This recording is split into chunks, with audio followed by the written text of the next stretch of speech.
Let the light shine as an inspiration to humanity and be the reason someone believes in the goodness of people. What a beautiful quote by Germany Kent. Do you believe in this too? Because I totally believe it. Helping others is such a rewarding experience. In fact, bigger and greater than receiving an award. That feeling is indescribable. And you know what's the best part?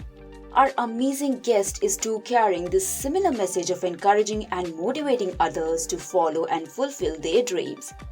Jamar Haleem is a 3-time best-selling author, nationally published and award-winning corporate and commercial photographer, a serial entrepreneur, business coach, motivational speaker, and corporate trainer.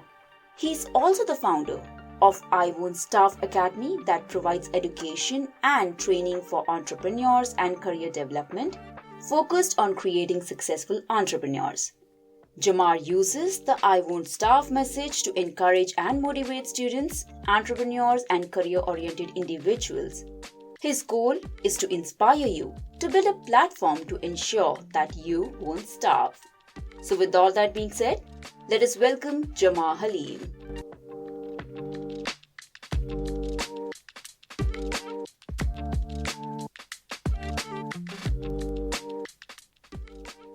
Jamar, welcome to Self Talk Show. First of all, I would like to applaud for your commendable work. Secondly, thank you for choosing this show as a medium to spread your message and share your inspiring life journey.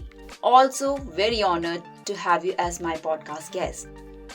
So, would you like to give us a gist about who you were to who you are today? Who I was, just a kid from Newark, New Jersey, who came up in the crack era that everybody's rapping about and making movies about now. And my family was just like everybody else's that they make movies about now. We were heavily impacted by that. And me being the first grandchild of my grandmother and her having 8 children with 7 of them strung out on crack or worse. I would call myself confused. I would call myself at that time just a kid trying to figure it out. I became a young adult trying to figure it out, but I made some bad decisions, and which landed me in a space to become a felon early in my adult years. But I was always a good person and a good kid. So once I stumbled into college and started learning and seeing other ways to make money and to earn a living, I quickly started trying my best to gravitate to that.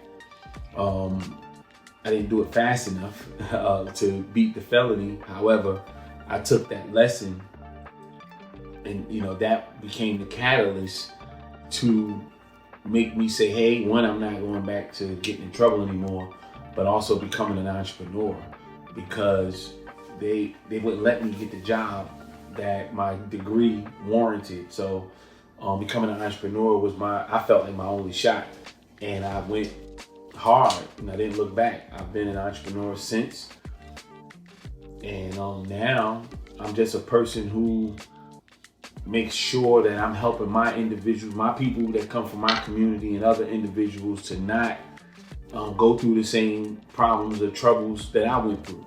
I know we all gonna have our own troubles, we're all gonna have our own struggles. My job has been to not make sure people don't go through the same struggles that I went through. So if I can make anyone's life or journey easier by doing so, that was the thing that I decided to do, and I think I've done well with it thus far. That's a really generous thought, Jamar. How did you transform your dreams and goals into reality?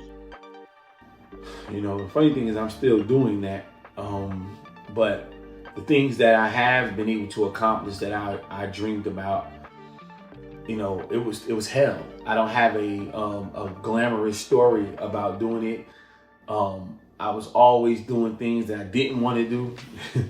And then I just found a way to make good on the things that I didn't want to do, and just understand that I can still get financially fit in that space and use that to put me in a position to do the things that I wanted to do. And that's a hard lesson for a lot of people, me definitely included.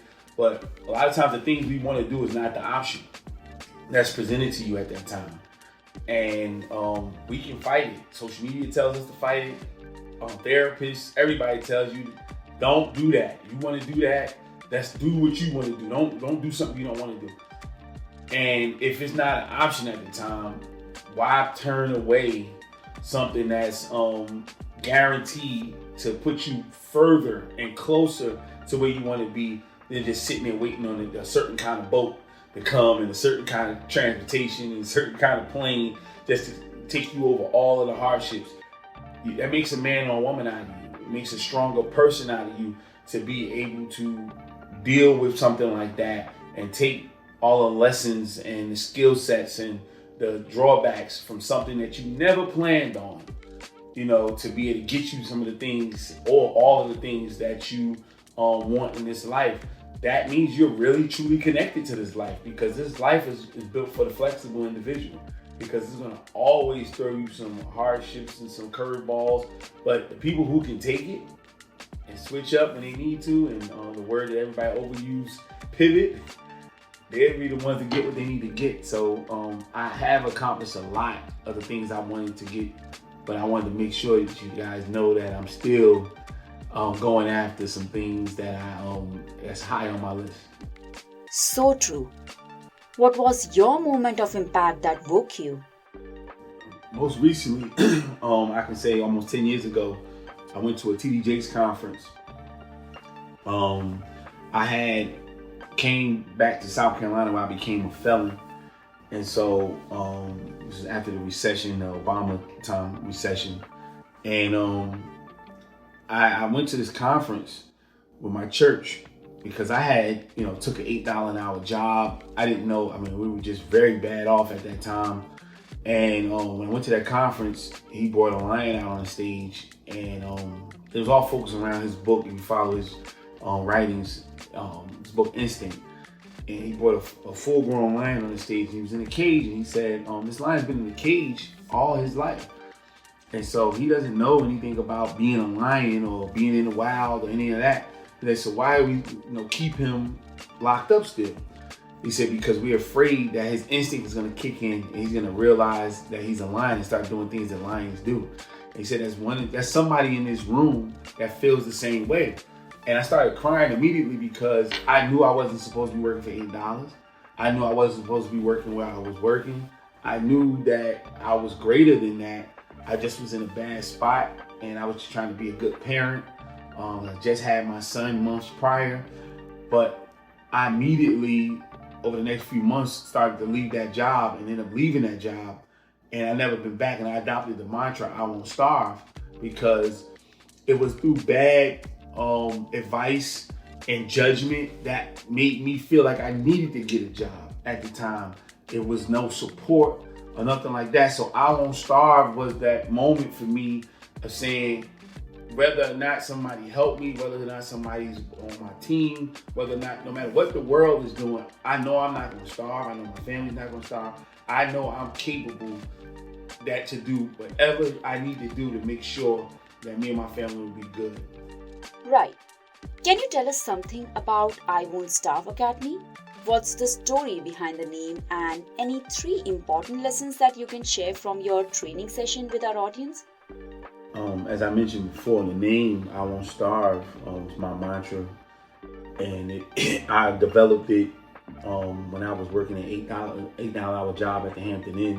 When I decided to leave that job to go back into full-time entrepreneurship, it was definitely not the greatest idea to the people around me. I was met with a lot of judgment, but that was my way of, making sure to me that I was okay. That was the mantra that I kept saying to myself to make sure I was going to be all right. Fast forward some years later, we started to create workshops called the I Won't Starve Experience to start helping minority business owners to start doing business with the government, as well as motivating them and inspiring them with my story. And I would have other individuals like myself to be there to speak and help out these local entrepreneurs that ended up being now national. The academy came because I wanted to continue to help more people, and making it into a 501c3 was going to allow me to do that. It would allow me to get the funding and the partnerships that I needed to spread the business. So right before the pandemic, we started working on making I Won't Starve, created I Won't Starve Academy to focus on helping African Americans primarily, but also other minority contractors for free. I am a consultant, full-time consultant, but I realized that a lot of the people that look like me didn't have the opportunity to get the funding and get the education at a reasonable cost.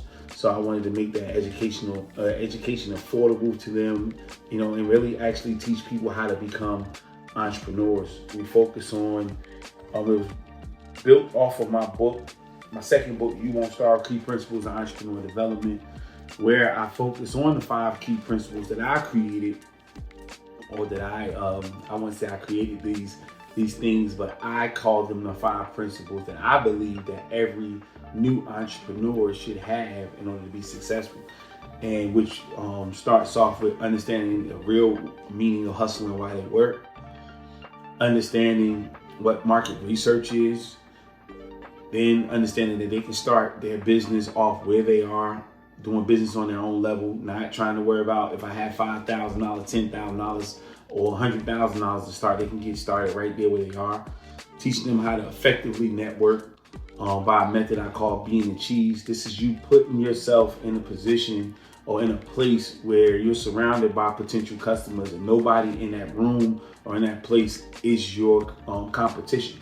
So this makes it a lot easier for people to grow their business and actually get relationships, which leads to my last thing: you create strategic partnerships or alliances. Because again, that's how I've been able to grow I Won't Starve and to be successful, by having certain people in my corner and in my team, on my team, as partners. So I never went into one of those rooms doing those workshops, doing the trainings alone. I always had some backing, financial backing. I've had, other partnerships of people or organizations that can provide more than what I brought to the table. So that's what made us successful. That's brilliant. What challenges did you overcome at the beginning of your entrepreneurial journey? I overcame a lot, because my beginning of my entrepreneurial journey, it wasn't a big deal to be an entrepreneur, meaning like it wasn't a fad like it is now. The entrepreneurs in back in the day were the crazy people. We had no social media. Then I was coming out of being a college graduate, and they're like, why don't you have a job? And, so definitely you think that the people don't support you now. They definitely wasn't supporting them because it wasn't normal. Like if you say, hey, I'm not going to go to work and I'm going to have a business, and they're looking at you nuts. So that was the number one obstacle. And that comes with other situations that come behind that. The family, at that time, I ended up marrying my college sweetheart. So her family was not trying to hear me explaining that I'm going to take care of their daughter, off of something that doesn't have anything to do with the W-2. So, that's in my personal relationship that it was affecting me. And then just learning on the fly. Entrepreneurship is not an easy thing. It's still not an easy thing. And learning business on the fly without support, not having millions of dollars or hundreds of thousands of dollars and things like that, you're going to go through hell without social media, without this being just a regular occurrence. So it was a lot of things that back in those days that we had to overcome when you were an entrepreneur. And I don't think I missed one of them. I think I went through all of them. My goodness, you have really faced a lot, and I do have to agree that becoming an entrepreneur is really not easy. Would you please shed some light over your previously as well as most recently published books? Well, my first book, I Won't Starve: From $8 to 6 Figures, is basically a period piece for my life from 2008 to 2017, where I talk about living as a young 20-something in the Washington, D.C. metro area, enjoying life, to in 2010, my wife losing a prominent job on Capitol Hill, to me having to abruptly sell my commercial cleaning business and move back to South Carolina to start all over again as a convicted felon. And me going to work for $8 an hour at a Hampton Inn hotel, to the next year leaving that job and starting the I Won't Starve movement and becoming a nationally published and award-winning commercial photographer and a consultant and business coach. The second book, You Won't Starve, as I became a coach and a trainer and things of that nature, I was going around the country. At the time, the East Coast getting prepared to go around the country before the pandemic hit. And so because we couldn't go anywhere, I put the things that I taught, which is key principles of entrepreneurial development, into this book called You Won't Starve. And I was able to do trainings all over the country and some internationally via Zoom or virtually, with using this book. And actually, to date, my biggest selling book. My third book, which is Morning Motivation, Consistent Encouragement Through a Crisis. This book, again, another one at the tail end of the pandemic, or the height of the pandemic anyway. I just heard so much negativity on social media, so much negativity in the air about how to deal with a crisis, how to, be motivated. And so I started doing a lot of videos every day, putting out videos talking about motivation and how to be properly motivated. So not knowing if I was going to be able to sustain that, I put it into a book, which again, Morning Motivation, Consistent Encouragement Through a Crisis. The premise behind it is just let everybody know that we understood that COVID was a crisis, but we also understand that that's not the first crisis, and it's definitely not going to be the last. And the goal was to tell people and leave tips in here of how you can consistently stay motivated no matter what the crisis is. And my most recent release is Business Corner, What is Really Needed to Survive the Entrepreneurial Fight. This is probably my best book. I always say that to everybody. I truly believe that because we had an outline ready to go for this book, but threw it out when it was time to start writing, because I really believed in what I wanted to put in this book and help entrepreneurs. And I realized that the fight about entrepreneurship comes because the average entrepreneur don't have proper support. It's either they don't inherently have the proper support, or they don't know how to solicit the proper support, and they definitely don't have the proper situational individuals in their corner as support. So in this book, it talks about, the entrepreneurial journey from starting a business to selling a business. And in between that, we highlight who and what you need to do, who you need to have in your corner, and what you need to do, and how to utilize those people or those entities at each time, whether you're just starting a business, whether you're just hiring employees, whether you're making a huge reinvestment, or you're selling your company. So we really, really dialed in deep into this book about the whole entrepreneurial process from soup to nuts. I'll urge all our listeners to head to Amazon and order your copy of Jamar's previously and recently published books. Find the link in the episode description. What inspired you to opt for commercial photography? How does it contribute to your personal and professional growth? I hated photography. I really did. I bought my first camera in 2008 just to take photos and video of my daughter when she was born.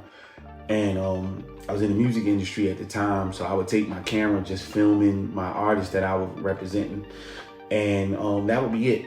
But then I got bit by the blog bug when the black blog boom, say that 5 times fast, happened around the 2009-2010 era. And I would film and have interviews with major people, like Ice Cube, Tony Rock, I've worked with directly. Some of the housewives from Atlanta when that first started. the list goes on. However, people will always ask me to take photos. They will always ask me, would I take pictures? Can I do a wedding? Can I do this? Can I do that? And I would say, no, no, no, no, no. But when I moved to South Carolina, when the recession hit and I was flat broke, I attempted to sell my camera. I had a $2,000 camera. I tried to sell it, which I was successful. I sold it to my then pastor of my church, but unbeknownst to me, he ended up he was going to give it back to me 2 weeks later. And he told me that he didn't want the camera. He wanted me to use it, and he didn't want the money back. And that's when I took it seriously. The commercial portion of photography was because, again, the whole reasons why I didn't want to do photography was not commercial. I didn't want to do the birthday parties. I didn't want to do the weddings. I didn't want to do just the random things that the stigma of photography. So I really delved in and used my entrepreneurial prowess to learn, how can I actually make sufficient money as a photographer? How can I actually be successful?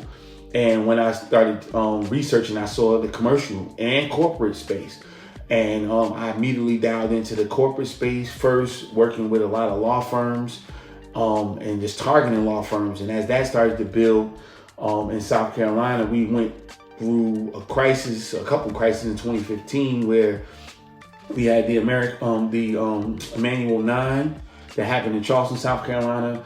Documenting stuff that happened in the whole state around that. I was hired to do that as a photographer. And then we had a 1,000-year flood towards the end of the year, and I was working very close with our then mayor, and as the only photographer there. And so this put me in a situation where it opened up an opportunity for me to do government work, because the local government got wind of me. Then I started getting certain certifications, and then I started working from local to state to federal. And so that's how I was able to just really be a great commercial photographer. I think it opened up so many doors for me. That camera always opened up doors that I was never able to open myself. I thought I was cool enough, but the camera was the coolest thing by hands down. When I had that camera, it got me into places like the Super Bowl, places like being able to work with Nike and do something exclusive for WNBA players, stuff like that. Save the Children Foundation, which is an international company. That was for a camera. They didn't call it for me. This was my skill set behind the camera. That's quite a story. How did you juggle between multiple professions? Oh man, terribly sometimes. It's tough. It's tough doing that because at certain levels, it can just look like confusion or chaos. So I would tell people, I was in a space where I felt like I had to, because I could never get the support. So I would make something into a business that I just probably should have partnered with someone to do, or I would make something into a business that I probably didn't have the funds to do it on the level that I wanted to do it. So I just did it on my own level to appease me, to make me feel better, or to just capitalize on a singular opportunity. And then, some things stuck. But as I got older, I started learning how to say no to certain things and get rid of things. But juggling it, the entrepreneurial mind, especially a true entrepreneurial mind, it kind of never, sleeps. It's always something, that's going on. You're always thinking about that. And me learning that I am a highly conceptual brain, I always got a big idea for something. I'm always thinking about something new. And I don't like people to tell me no. So I don't have to ask people to do things. When I decided I wanted to be a speaker, I immediately created an avenue for me to speak and for pay without asking anybody else, because I didn't want to wait around to go through the process of people telling me that I was good enough to, offer a check. I've always been that type of individual, so that's good. But it can get frustrating. It can get challenging.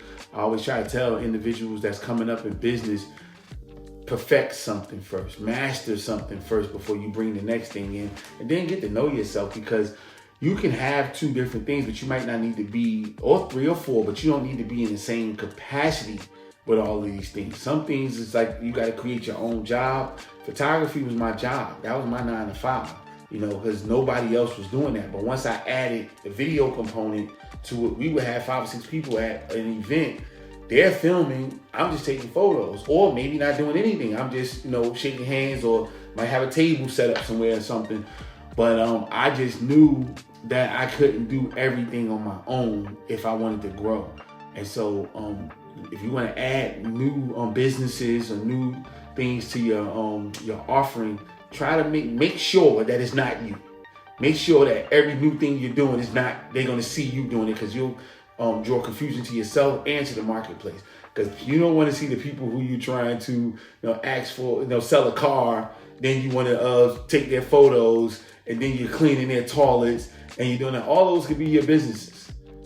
But pick the one and how you're going to show up in each one of those businesses and try to stick to it and stay that way. That's a wonderful advice, Jamar. What qualities and mindset make an entrepreneur successful? Number one for me is flexibility. At the end of the day, if you want to be an entrepreneur, you got to understand that things are not going to go exactly how you plan. And that's the difference between the people that's working 9 to 5 and people that's full-time entrepreneurs. Those individuals have an opportunity to plan. They know how they work. They know how the work week is going to go. They know exactly what they do when they walk in the door every single day. They know when they're going to get paid. They know all of these things. The majority of entrepreneurs are never going to know that throughout their whole career. When they get up in the morning, the day is going to go how they make it. They're going to have to set that up for them. And if something goes wrong, it can throw your whole day off. Not because of an emotional scenario, just because somebody yelled at you at work or made you feel uncomfortable, that threw your day off emotionally, or you were upset. But your whole life scenario can, hey, I'm not coming home tonight, or I won't be home until after dinner. I won't be home. I won't make it to little Johnny's basketball game, little Sadie's, swim practice, or anything like that, because I got to be in the office at 9, 10 o'clock. I have to take care of this. I have to get on a plane, go someplace. The whole world is lost. There's a lot of things that happen when something changes. And if you're a true entrepreneur, you are prepared for that, and you're fighting that on a regular basis, no matter what level. In the beginning of it, or if you're making $100 million a year, you're still going through that. So for me, the number one thing is flexibility. Of course, you got to be a risk taker. You got to have a high tolerance for risk. It'll be a good thing to be a person that's about big ideas, because you're going to not just to have one to start it, but you're going to have to be a visionary all the way through the process. Again, it's a host more of things that you should have. I think the number one for me is flexibility. How important do you believe is positive self-talk? And do you also practice some positive self-talk statements? I think it's amazing. I think it's very important, extremely important. Yes, I do. I do the best I can. And I get better at it. I actually make sure that I'm doing that. I don't think nobody does it all the time. I think the goal is to get better and continue to get better. Not just talking good about yourself, but treating yourself good. And a lot of times it's not by your actions, it's by your inactions. It's what you don't subject yourself to. What you stop doing to yourself, what you start saying no to. It's actually good self-talk and self-treatment. We have to understand that we are responsible for the majority of things that happen to us. Not everything, but the majority. But we're 100% responsible for how we respond to them. And so if we can mitigate the bad things from happening to us by our actions and make ourselves feel good by our words, then that'll put us in a whole different category. And I think we'll be better humans and better individuals for it. Absolutely. What piece of advice would you give to aspiring entrepreneurs? I would tell somebody who's aspiring to be an entrepreneur to, take their time. I know that sounds cliche, but it's a fact. We rush into this thing called entrepreneurship. We really don't understand it. We just know that we don't want to go to work. We know we want to be responsible for making our own money. And we are finding out things a year in, 2 years in, that we would have known in the first month or two. Get the knowledge, get the understanding. I don't want you to get analysis paralysis, but I do want you to study. I do want you to find out if you can get a job doing what it is you want to do, so that you actually can learn and circumvent some of the BS that you're going to have to go through, or that's going to be developed. And by BS, one of the BS is what you think it is, and the other one is belief system.